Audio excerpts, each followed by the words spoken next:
These women are on the hunt for hair. Not just any hair, though. Ideally, it needs to be long and undyed. Nguyen Thi Van travels more than 50 miles a day through the streets of Hanoi. This client sold 2 years of growth for just $7. Hôm nay cắt tóc ván là đóng học cho cháu thiếu tiền. But how does hair that costs as little as $7 in Vietnam end up selling for thousands in salons around the world? We went to the streets of Vietnam to investigate this global business. Nguyen Thi Van attracts clients with a recorded broadcast. Thì nó cũng vất vả, đi trên đường thì nó cũng vất vả, nắng mưa thì nó cũng vất vả chứ. She quit her job as a mosaic worker nearly a decade ago. Thấy các chị em ở nhà ở làng đó thì là cũng đi thì là cũng đi kiếm cũng được thì là cũng đi thôi, đi từ ngày đấy. Now, Nguyen earns up to $300 a month. That's a bit more than the average income in Vietnam.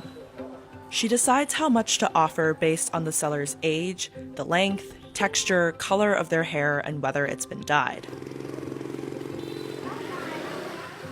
Nguyen regularly stops by hair salons. If they have clippings that are at least 4 inches long, she makes an offer. Mấy cả nó ngắn thì mua thì phải rẻ hơn ở dân. Dân là tóc nó dài mà cả nó đen nó không bị nhuộm ý thì là mình về mình bán được đắt hơn thì là mình mua đắt hơn. She bought this hair for about $2 and sold it for about $4. Today, Nguyen is buying hair from Vũ Thị Tham at her home. Tôi chỉ đi bán rau, sáng đi ra chợ sớm để mua buôn bán lẻ, kiếm mấy đồng về nuôi các cháu. Tôi hôm nay cắt tóc ván là đóng học cho cháu thiếu tiền. It took her 2 years to grow her hair this long, but the bundle was shorter than last time. Mỗi năm ấy thì cắt được nhiều, nhưng năm nay để cắt ngang nó rẻ hơn, thiếu được có 150.000 mỗi.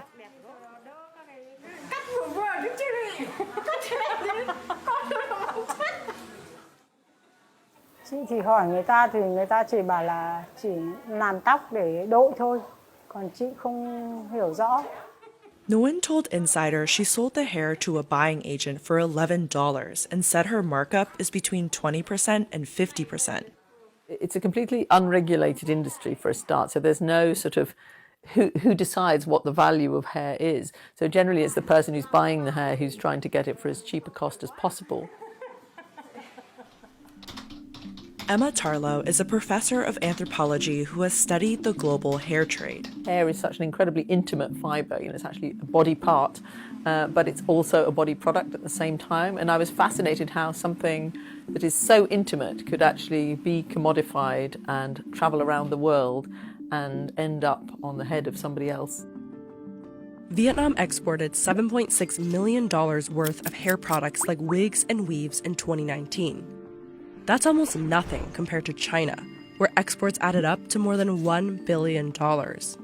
China is also one of the most controversial markets. In 2020, U.S. Customs and Border Protection seized shipments of hair extensions from the country in response to allegations of forced labor by the U.S. government.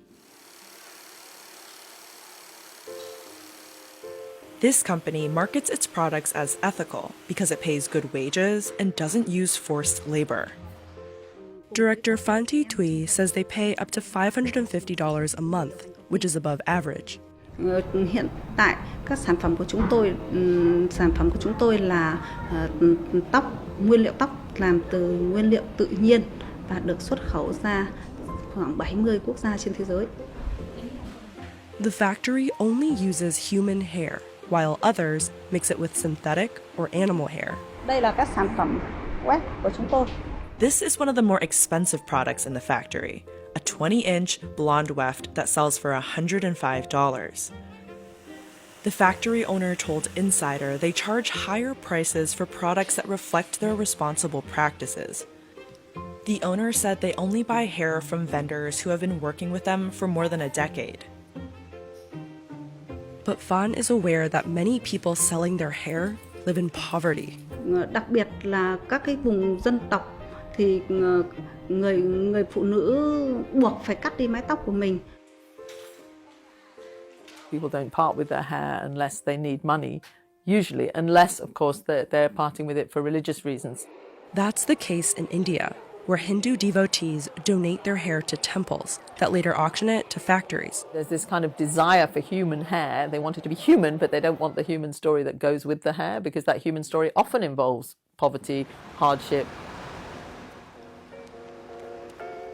Karen Mitchell has been selling hair for more than 15 years. Although it's mostly Indian hair, but we do sell some imported hair from Malaysia, some European hair in small quantities for my clients who want their Jewish wig, which are called shaitels. She says she has high-profile clients like Lizzo and Rihanna.